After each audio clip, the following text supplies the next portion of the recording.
नहीं है, जैसा कि मैं पहली स्लाइड में आपको बता चुका हूँ।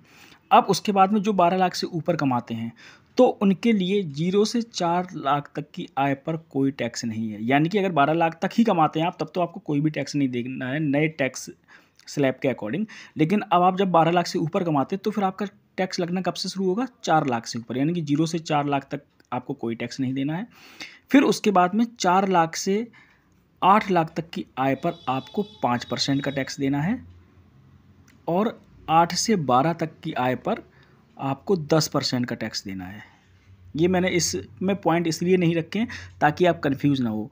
यानी कि ये टैक्स सिर्फ उनको ही देना जो 12 लाख से ऊपर कमाएंगे, और फिर उनको 4 लाख के ऊपर से ही टैक्स देना शुरू करना पड़ेगा। यानी कि 4 से 8 लाख तक की जिनकी आय है उनको 5% टैक्स देना है, 8 से 12 लाख तक की आय है, 12 लाख तक की आय पर 10% टैक्स देना है, और 12 से 16 लाख तक की आय पर फिर आप यहाँ पर देख सकते हैं मैंने पॉइंट्स लिखे हुए हैं 15%, 16 से 20% तक वाली आय पर 20%, और 20 से 24 लाख तक जो आपकी आय है उस पर 25%, और 24 लाख से ऊपर वाली जितनी आय होगी उस पर 30% का टैक्स लगेगा।